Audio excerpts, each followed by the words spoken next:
All right, welcome back to the deep dive, where we take a single piece of hardware, a single report, and just, well, we try to pull out all the essential knowledge for you. Yep. Today, we're looking at something that I think points to a huge shift in AV infrastructure. It's a 10 gigabit AVoverIP transmitter that's built right into a wall plate. The idea here seems to be to kill the old centralized AV matrix. The specific model is the Aurora IPX-TX3A-WP2-C-B.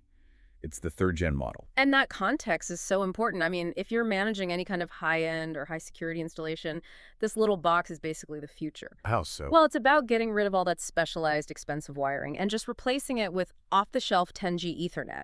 And this thing pulls it off by using SDVoE, which is the standard for, high-performance AV, all powered by that Blue River NT Plus platform. Okay, so let's unpack that. The headline promise here is Right. It's pretty robust. We're talking full 4K 60 with 4.4.4 I mean, color. we're standard copper, yeah. Over 10 gig copper using a Cat6A cable for runs up to 100 meters. But, the spec that really jumped out at me was the latency. Exactly. Latency is everything. When you're dealing with critical video, you need it to feel like a direct wire connection. Right. And for something like 4K 60 4.2.0, the source says there's 0 compression and a delay of just 22 microseconds. But here's the really key spec. Even when you push the absolute highest quality, that 4K 60 4.4.4, it uses this tiny 1.3 to 1 lossless compression. And the latency is still only 100 microseconds. It's almost nothing. Hold on a second. 1.3 to 1 compression. I mean, even if they call it lossless, that's not zero compression, is it? So how can they call that virtually real time? That's a fair question, and here's why it's a non-issue in practice. You have to put 100 microseconds in context. Okay. That delay is less than a tenth of a single video frame. I mean, the processing inside a typical TV or monitor introduces way more delay than that. We are talking about near instantaneous. Got it. So it's practically imperceptible. If the performance is that good, what about the inputs? What can it handle? Connectivity-wise, you're Yeah. looking at 2 HDMI 2.0 inputs. They've got full HDCP 2.2 support, 600 megahertz of video bandwidth, and a really key feature is that it can seamlessly switch between those two local sources. And I imagine the enterprise focus carries over into other areas. Oh, absolutely. I mean, look at the power. It's designed as a PD, a power device. So it just draws its power straight from the network switch using PoE. No separate power brick. None. And its max consumption is 12.9 watts. I mean, think about that. You've got the entire brain of a matrix input card pulling less power than a regular light bulb. Wow, yeah, that is a huge win for installation logistics alone.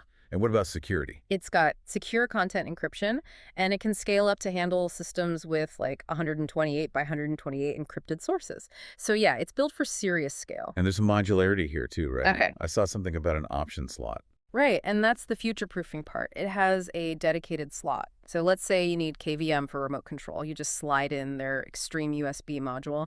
You need to bridge audio over IP. You can add a Dante or AES67 module. Plus the little things for installers, like AutoSense switching and a RS-232 port to tie into control systems. Exactly, they've thought it through. Okay, let's switch gears a bit to the business side. This specific model, it's listed as TAA compliant and made in the USA.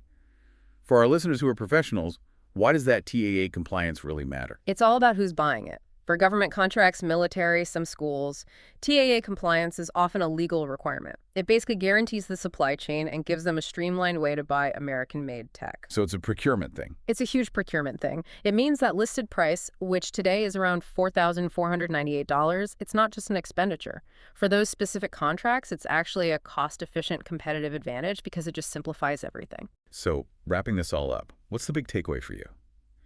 This one wall plate, it basically crams all the power of an old-school matrix switcher's input card into a tiny, distributed, network-ready unit. It completely decentralizes the system. It does, and that leads to the big provocative question, right? If this one little wall plate can handle full 4K 60 4.4.4 with basically 0 latency, all over standard copper networking cable, what does that imply about the lifespan of every traditional centralized non-IP-based AV matrix out there? You're asking if the classic AV rack is on its way out. I mean, are we just witnessing the accelerated obsolescence of that entire category of hardware? It really makes you wonder.